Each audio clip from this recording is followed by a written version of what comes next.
hai nhớ trong chợ phong dư nó nào kìa cho nên đầu của mỗi khó mi nó xử lý bé chọn lúa xí mày nói cái nhẹ nó mi đâu xứ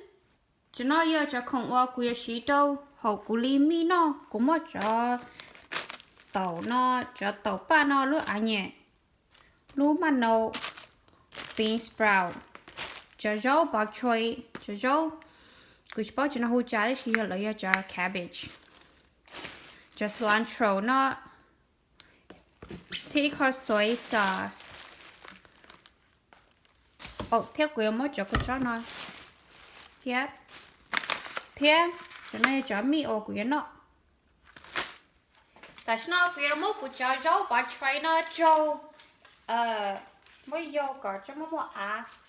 ok chị tại sao mới của cho rau cho ta là quyển là mua lại ấy để bên mua hậu đờ cho qua mi nó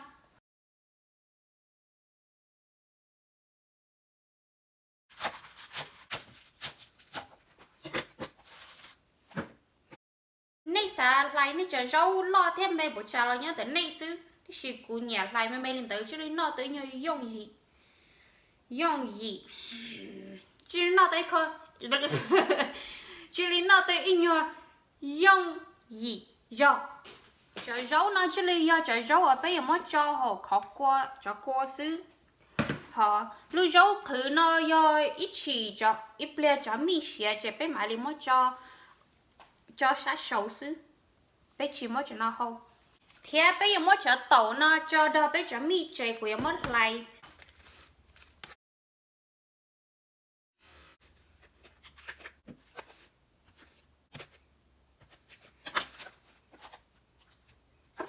vì hai tia của lên nó xứ của lại in ra khó tàu xứ chạy tại nó bây giờ mới bây cho mi hậu của ta tỏ thâu đây tại nó chạy của mò của cha rau cho họ nó cả lấy nhóm mua sai mình gì chỉ ta tỏ đây bao đi chế ít lấy đây bao bé mà ta khá là sai chế tại sao bé chế to cả đây bao chế bây giờ là lại bé ít khó rau khử nó thia lúc ở nhà mà nấu bé giờ mua cho nó lại em có từ khỏi mi xé bé chỉ li mua cho lấy cho hậu vì hai tia của mi nó cũng lên nó sư của sĩ ít đại blong nó sư cái gì này sĩ tao và rau khử ở này nhà tao hết cũng nhà cho nó thế cũng nhà cho nên cũng nhà cho nhà rau khử chỉ quyền mất nó lại có mò chỉ li rong nó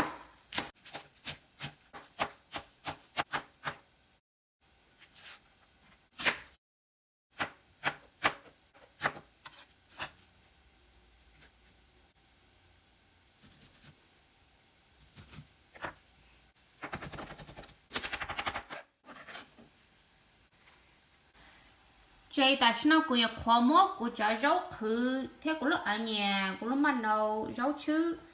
chai ta chơi cũng mất cho tàu cho nó sức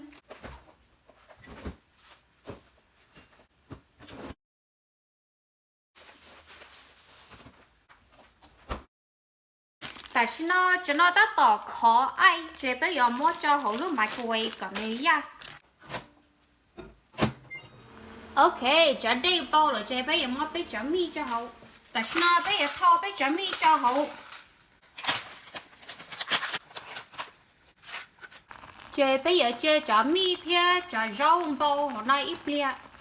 thế của tôi luôn chỉ ra mất của cho tàu cho hậu chỉ mua qua thì chỉ chưa cha cái của cho nó ra là của mất chi qua của sao là hai đứa khen này hay tia tại sao của ta tàu ô của ít nhiều yo mi gì chơi trong này của nó mi ít nhiều bán nó do thế gì chưa cha ní cá đâu của lại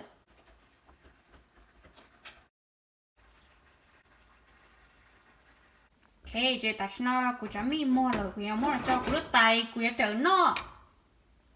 cái rau này xài tiền của chị cá mua khó seasoning nó cho hậu cái gì của nhà nó khó của nhà mua khó seasoning cho nó hậu thầu của ô của lấy mi xía chỉ lấy nhau cá rồi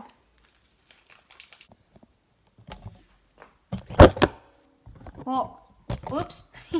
too close okay just mix it chỉ là món đỏ đâu hồ sư cô chỉ có cú cho này da này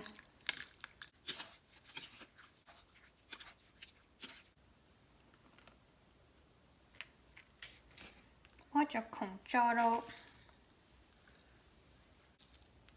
cho ai nhẹ cho rau chứ thế nó mặn đâu mới ít cho tàu nó cho đâu hết cho ít khô cô đu nó cho cái chó chị ta nó quyền mới cho cứ cho mới cho cứ cho nó cho đâu chơi con chị cho nó giờ chọn chị xì pink chị quyền cho cái là mất kỹ nó cho mình chỉ sức I think you know ba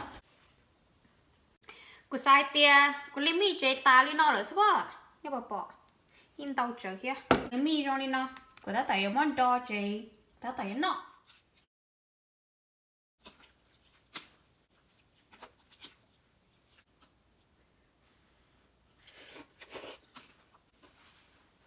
ok cô sao là hai ô châu đó này hai tiền này ba sai cô lấy video nó hết cô và thế chia sẻ tiền này giờ sai cô cho video nào mua lời giá tận đây